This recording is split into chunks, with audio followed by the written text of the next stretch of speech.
out there playing football again after the injury last year? Good.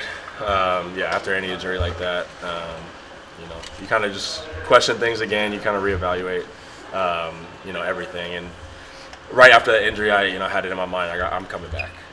Not necessarily, back for another year, but I was just like, I'm going to make it back this season, at some point. So having that in my mind definitely helped me come back. Do you feel like you have a new appreciation for the sport kind of after having it put in jeopardy like that? Yeah, I mean, I've had injuries, throughout my career. That was one of the biggest ones. So missing a season like that after, playing pretty well is tough. But,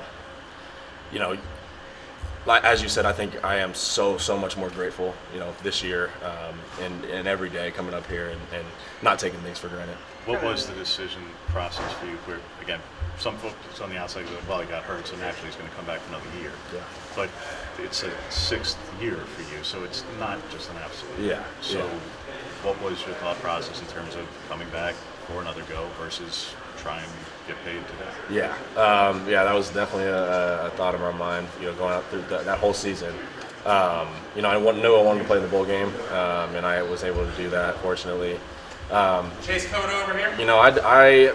I didn't know what to do, and when Coach Landon got hired, and I saw those guys come in, I'm like, I felt overall just that it was a better decision to come back. More money to be made. Hopefully, if I have a good season this year, looking ahead to the NFL draft next year. I said corner this year.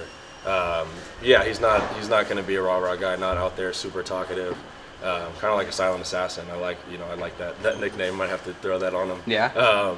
But he is. He's quiet. He's not going to say much. Not going to celebrate. Talk a lot of crap in your face. But man, the way he plays speaks for itself. Why do you love him? I love the kid. He's a great kid. And that's how I always judge. Judge off the character first. And so that's super important to me. And just hearing him open up a little bit from being that shy kid to now he's starting to get more comfortable with us guys, and it's just really good to see. And I love his work ethic. I love the way he plays the game. He's just tenacious, and I love that. Verone was obviously such a vocal leader, like James said, he was the quarterback back there. Who do you think has kind of filled that void the most? I hate to be like that. I hate to say that guys are coming in and have to replace somebody or like you know what I'm saying, because it's going to be a different identity for every defense. We got guys back there, Triquez and BA, Brian Addison, Steve, that are going to be able to play multiple positions. Those guys are super long, right? Different from what Verone was going to give you. They're long and rangy.